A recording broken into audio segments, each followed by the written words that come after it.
ভয়াবহ এক অ্যাক্সিডেন্টে প্রাণ হারালো এবার আয়ুষা। বন্ধুরা ভিডিওতে লাইক দিয়ে দেখতে থাকুন। যে মুহূর্তে কিনা আয়ুষের অ্যাক্সিডেন্টের খবর কুসুম অব্দি পৌঁছয়, ঠিক সেই মুহূর্তে কুসুম যখন কান্নায় ভেঙে পড়ে, ঠিক সেই সময় কুসুম ইন্দ্রাণী গাঙ্গুলিকে জাপটে ধরে অঝরে কাঁদতে থাকে এবং ইন্দ্রাণী গাঙ্গুলি বলতে থাকে যে কী হয়েছে কুসুম, তুমি এরকম করে কাঁদছো কেন, বলো। ঠিক সেই সময় কথা বলা মাত্র এক পর্যায়ে কুসুম যখন বলতে থাকে যে ছোটো সাহেবের ভয়াবহ এক অ্যাক্সিডেন্ট হয়েছে এবং ছোটো সাহেব বেঁচে আছে কিনা সেটাও নাকি আশপাশের মানুষ বলতে পারছে না, দিদিমা যে করি হোক না কেন ছোটো সাহেব অবধি আমাদেরকে পৌঁছতেই হবে। ঠিক সেই সময় এই কথা বলা মাত্র ইন্দ্রাণী গাঙ্গুলি যখন বলতে থাকে না না কুসুম তোমার কথা একটা ভুল হচ্ছে, ঠিক সেই সময় এই কথা বলা মাত্র ইন্দ্রাণী গাঙ্গুলি স্বয়ং নিজেও যখন কিনা আয়ুষের এই ভয়াবহ অ্যাক্সিডেন্টের খবর শোনা মাত্র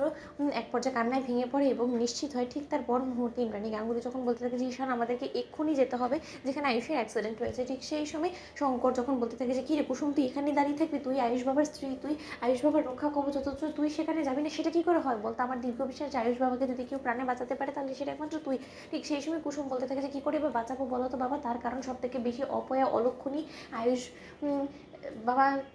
থেকে শুরু করে বড় সাহেব সমস্ত লোকেদের কাছে তো একমাত্র আমি, তার কারণ তাদের জীবনে এত বড় একটা ঝড় বয়ে নিয়ে এসেছে তো স্বয়ং আমি, এবং আমি ওদের জন্য যে কতটা অপয়া অলক্ষণী সেটা আমি নিজেও এখন হাড়ে হাড়ে টের পাচ্ছি। অথচ তার শর্ত তুমি আমাকে বলবে যে আমি তাদের ধারের কাছে যাবো, সেই সাহস কি আমার আদৌ আছে, সেই মুখ কি আমার আদৌ আছে। ঠিক সেই সময় অনুশ্রী যখন বলতে থাকে যে কুসুম কোনো মতে তুমি নিজেকে আয়ুষ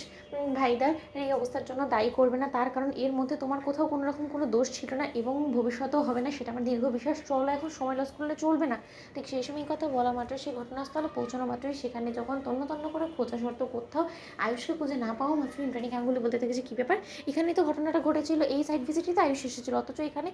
আয়ুষের অ্যাক্সিডেন্টের কোনো বিন্দুমাত্র চিহ্ন অবধি নেই এবং এখানকার মানুষ থেকে শুরু করে সমস্ত লোকেদেরকে আমরা জিজ্ঞেস করা সত্ত্বেও কেন আমরা আয়ুষকে খুঁজে পাচ্ছি না, সেটা তো আমার মাথায় ঢুকছে না। এদিকে আয়ুষের ফোনও বন্ধ হয়ে গিয়েছে, কী হচ্ছে আমার তো সেটাই মাথায় ঢুকছে না। ঠিক সেই সময় কুসুম যখন বলতে থাকে যে দেবীমা আমি স্পষ্ট শুনেছি যে বড় সাহেবের বড় রকমের একটা অ্যাক্সিডেন্ট হয়েছে এবং তার থেকে বড় কথা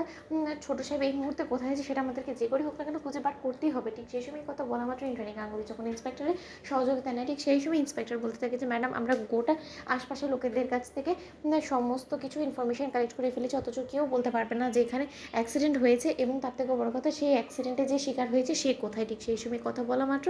এক পর্যায়ে ইন্দ্রাণী গাঙ্গুলি যখন কান্নায় ভেঙে পড়ে এবং বলতে থাকে যে তাহলে আয়ুষ গেল তো গেল কোথায়, হঠাৎ করেই তো একজন মানুষ উবে যেতে পারে না তাই না, তাহলে আমার আয়ুষ ফোন কেন ধরছে না এবং আয়ুষ আমার সঙ্গে কথা বলার জন্য অন্য কোনো রকম কোনো যোগাযোগ ব্যবস্থা সহযোগিতাই বা কেন নিচ্ছে না, কারো কাছে ফোন করে জানাচ্ছে না কেন যে ও কোথায় আছে, এবং ও তোমার কাছে চিৎকার করে এটাই বা কেন বললো যে ওর একটা অ্যাক্সিডেন্ট হতে চলেছে। আমার তো কিছুই মাথা ঢুকছে না, আমার ছেলেটা গেল তো গেল কোথায় ইন্সপেক্টর, আমি জানি না যে কোনো মূল্যে হোক না কেন আমার ছেলেকে আপনাকে ফিরিয়ে দিতেই হবে। ঠিক সেই সময় ইন্সপেক্টর বলতে থাকে যে দেখুন আমরা আমাদের যথাসাধ্য পরিমাণে চেষ্টা চালাবো। তো বন্ধুরা লাইক কমেন্ট শেয়ার করে সাবস্ক্রাইব করতে ভুলো না।